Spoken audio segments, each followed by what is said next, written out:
The scent of her perfume, the one I'd gifted her for our 5th anniversary, jasmine and something wild, something I'd thought was uniquely us, clung to the air in our bedroom. It was a Tuesday. I remember that because Tuesday was steak night, my night to cook. I'd come home early, a ridiculous, oversized bunch of sunflowers in my hand, planning to surprise Sarah. The surprise, as it turned out, was entirely mine. It wasn't a dramatic movie scene discovery. No clandestine meetings. No hushed phone calls overheard. It was far more mundane, and somehow, far more brutal. Her laptop was open on the bed, a half-empty mug of tea beside it. She'd been called into work unexpectedly, a frantic text message explaining her rush. I'd smiled, thinking of her dedication, her drive. I'd even started to tidy up, to make her return a little more welcoming. And there it was, an open chat window. Not minimized, not hidden, just open, as if daring me to look. The name wasn't one I recognized. Alex. The messages, scrolling back, painted a picture so vivid, so visceral, it stole the air from my lungs. Last night was incredible. Can't stop thinking about you, eh? He suspects nothing. Don't worry. He. That was me. I was he. The oblivious husband, the bedrock of her supposed life, reduced to a pronoun in her illicit digital whispers. My hand, still clutching the sunflowers, began to tremble. The vibrant yellow heads seemed to mock me, their cheerfulness a stark contrast to the sudden, crushing grayness that enveloped my world. I read on, a masochistic compulsion driving me deeper into the betrayal. Each word was a fresh stab. Each shared intimacy a theft of something I'd believed was sacred. They'd been meeting for months. Our little secret, Alex had typed, followed by a string of heart emojis that made me want to vomit. Our favorite restaurant, the little Italian place where I'd proposed, had become their meeting spot. The park where we walked Bruno, our goofy golden retriever, was where they had stolen kisses. My mind reeled. Sarah. My Sarah. The woman I'd built my life with, the woman I trusted implicitly, the woman who, just that morning, had kissed me goodbye with a smile that now felt like the cruelest of deceptions. How could this be real? My first instinct was denial. This had to be a mistake, a prank, some bizarre misunderstanding. But the details were too specific, the language too intimate. The casualness of their betrayal was perhaps the most galling aspect. It wasn't a desperate, torn affair. It read like a comfortable arrangement. The sunflowers slipped from my grasp, thudding softly onto the plush carpet, a splash of dying sunshine in the sudden gloom. I sank onto the edge of the bed, the springs groaning under my weight, the same bed where Sarah and I had shared dreams, fears, and a life I now realized was, at least in part, a carefully constructed lie. Shock wasn't a strong enough word. It was a visceral tearing, a hollowing out. The very foundations of my reality had crumbled, leaving me adrift in a sea of disbelief and a pain so profound it was almost physical. My heart hammered against my ribs, a frantic bird trapped in a cage. I felt cold, a deep, unshakable chill that had nothing to do with the ambient temperature of the room. The aroma of jasmine, once a scent of love, now reeked of deceit. I heard the key in the front door. Bruno, bless his innocent, loyal heart, started barking his usual enthusiastic greeting. My blood ran colder. She was home, and I, the unsuspecting he, was about to confront a reality I never imagined. The man who had walked in with sunflowers and a heart full of love was gone, replaced by a stranger staring into an abyss. The charade that followed was a masterclass in practiced deceit, or perhaps in my own stunned inability to immediately confront the monstrous reality. Sarah breezed in, apologizing again for the work emergency. "Traffic was a nightmare. You won't believe what Henderson did today."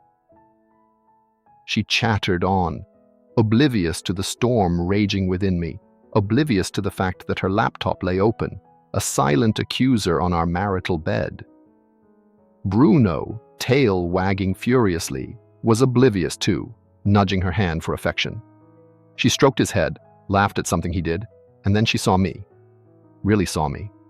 Her smile faltered. "Tom? Are you okay? You look pale." Pale. Yes, that was probably accurate. I felt like a ghost in my own home. The words, the accusations, the raw, jagged pain were all lodged in my throat, a suffocating lump. I couldn't speak. I could only look at her, this woman who was suddenly a stranger, the familiar planes of her face, the way her eyes crinkled when she smiled, a genuine smile.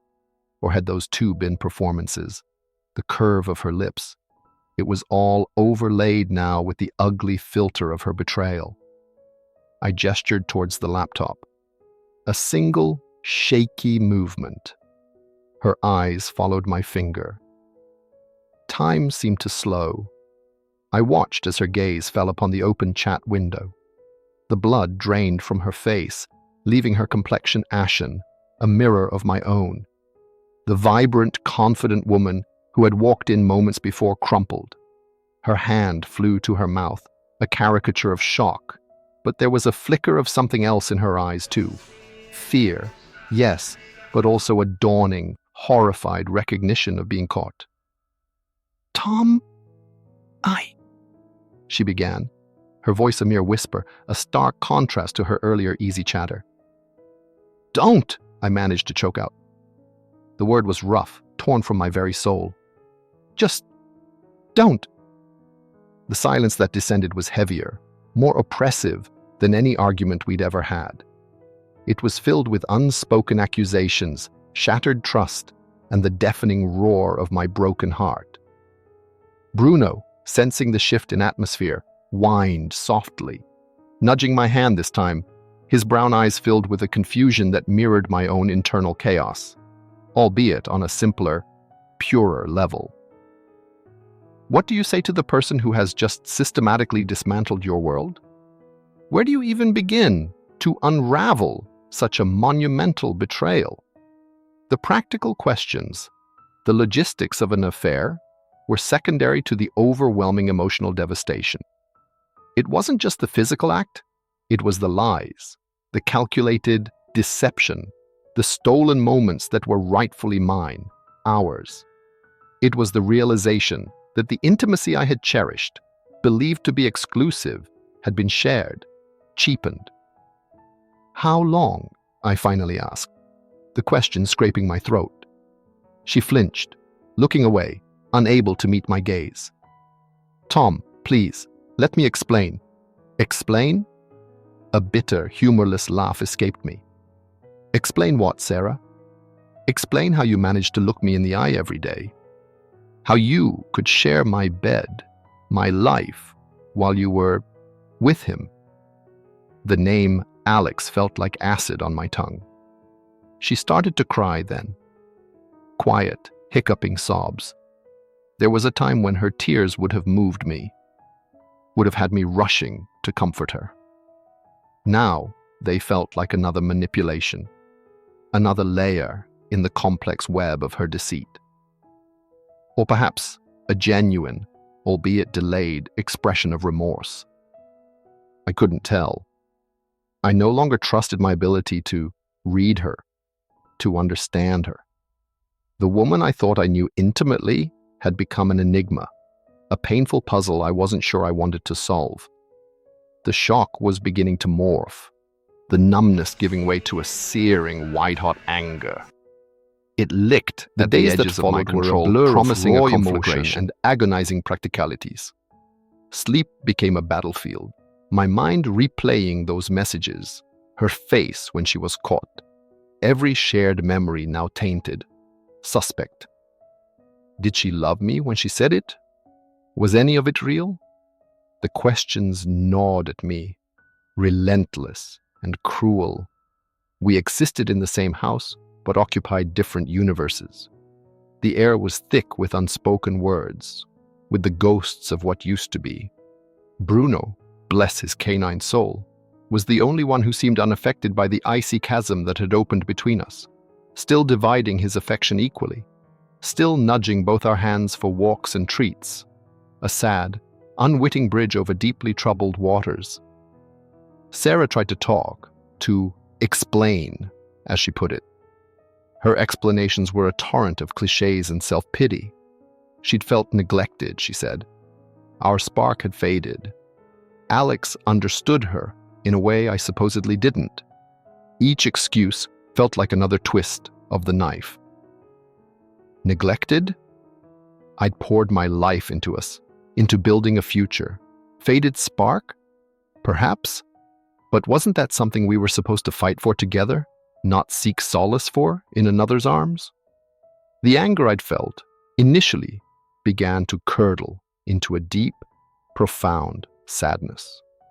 The image of us, the one I'd held so dear, was shattered, and the pieces were too sharp, too numerous, to ever fit back together in the same way. I looked at her and saw not just my wife, but the architect of my current misery. The practicalities were a nightmare. Whose name was on the lease? Who got Bruno if this was truly the end?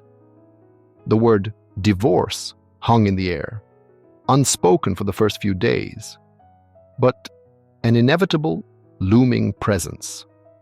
The thought of dismantling a life built over years, piece by painful piece, was overwhelming. Our friends, our families, how would we tell them? The shame of it, the public acknowledgement of our failure, was a heavy burden. I started sleeping in the guest room. The silence in that small, sterile space was a stark contrast to the life that had once filled our shared bedroom. I'd lie awake, staring at the ceiling, the scent of her jasmine perfume, which seemed to have permeated every corner of the house, a constant, sickening reminder. One evening, I found a small, forgotten photo album tucked away in a drawer. Pictures from our early days. Us, younger, beaming, full of hope, and what I'd believed was an unbreakable love. There was one of us on our honeymoon in Italy, laughing, gelato smeared on our noses. The pain of that memory was so intense, it brought me to my knees. I wept then, not the quiet sobs of Sarah, but harsh, racking cries that tore through the silence of the guest room, mourning not just the end of a marriage, but the death of a dream. The shock had given way to a grim acceptance of the new reality. The betrayal had consequences, far-reaching and devastating. It wasn't just about Sarah and Alex. It was about me, about who I was now, who I was becoming in the crucible of this pain. I'd always thought of myself as resilient, strong, but this had broken something fundamental within me. The trust I'd so readily given, the belief in the sanctity of commitment. It was all gone, replaced by a weary cynicism. I knew I couldn't stay in this limbo. The house felt like a mausoleum, filled with the decaying remains of our life together. A decision had to be made, a path chosen, however painful. The immediate visceral shock was evolving into a long, hard road of consequences. For her, certainly, but more pressingly for me, for the man I needed to become to survive this. The decision, when it finally crystallized, felt less like a choice and more like an inevitability, a necessary amputation to save the rest of me. I told Sarah I wanted a divorce. Her reaction was predictable. Tears, pleas, promises to change, to do anything to fix us. But us was already a casualty, a wreckage at the bottom of a sea of lies. Her words, which once might have held sway, now sounded hollow. desperate attempts to avoid the consequences of her actions. The trust, the very bedrock of any relationship, was gone, pulverized.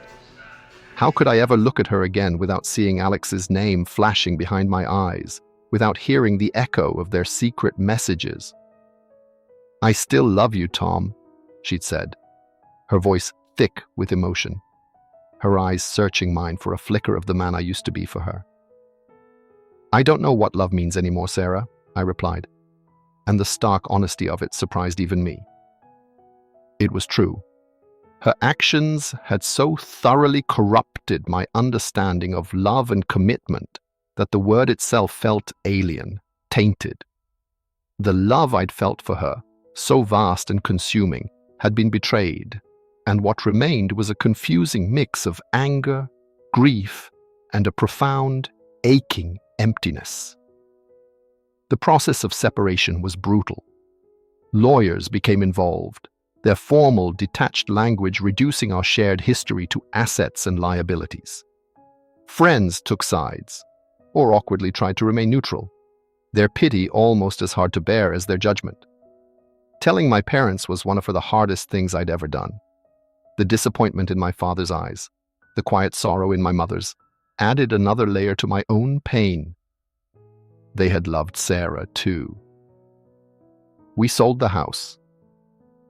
Walking through those empty rooms for the last time, rooms that had once echoed with laughter and whispered secrets, was like walking through a graveyard of memories. Each corner held a ghost. Each scuff on the floor told a story now tinged with sadness. Even Bruno seemed to sense the finality of it, whining softly as we packed the last of the boxes. We agreed on shared custody for him, a small, painful concession to the life we'd once shared. Seeing him go with her for her week, his confused backward glance at me, was a fresh stab of pain every single time. I moved into a small apartment across town. It was sterile, impersonal, a blank canvas. For weeks, I lived amongst boxes, the effort of unpacking, of creating a new home, feeling monumental. The loneliness was a heavy cloak, especially in the evenings. The silence, once a reprieve from the tension with Sarah, now felt oppressive, a constant reminder of what I'd lost. But slowly, incrementally, things began to shift. The raw, all-consuming pain began to dull, replaced by a persistent ache, a scar that would always remain but wouldn't always throb with such intensity. I started therapy, talking through the betrayal, the shock, the grief. It wasn't a magic cure, but it provided a space to unravel the tangled knot of emotions, to begin to understand how I could move forward. The consequences of Sarah's affair were far-reaching. She had to face the fallout in her own life, the judgment of friends, the loss of her marriage. I heard through a mutual acquaintance that her relationship with Alex hadn't lasted long after the dust settled. Apparently, the thrill of the forbidden didn't translate well into the banality of everyday life, especially one built on deceit. There was a grim, hollow satisfaction in that, but it didn't lessen my own sense of loss. For me, the biggest consequence was the loss of innocence, the shattering of my belief in the inherent goodness and fidelity of the person I love most. It changed me. I became more guarded, more cynical, slower to trust. Yet, paradoxically, it also made me stronger, more resilient. I learned that I could survive a devastation I never thought I'd face. I learned the importance of my own well-being, my own boundaries. Months turned into a year. The sharp edges of the pain softened further. I started to rebuild, tentatively at first. I reconnected with old friends, pursued hobbies I'd let slide. I even started to tentatively think about the future, a future that looked starkly different from the one I'd envisioned with Sarah, but a future nonetheless. The betrayal was a defining chapter in my life, a brutal lesson in the fragility of trust and the enduring nature of consequences. But it wouldn't be the final chapter. The shock had faded. The immediate aftermath had been navigated. What remained was the long, quiet work of healing, of forging a new path, one cautious step at a time, carrying the scars, but no longer defined solely by them. The man with the sunflowers was long gone, but a new man, weathered and wiser, was slowly emerging from the ruins.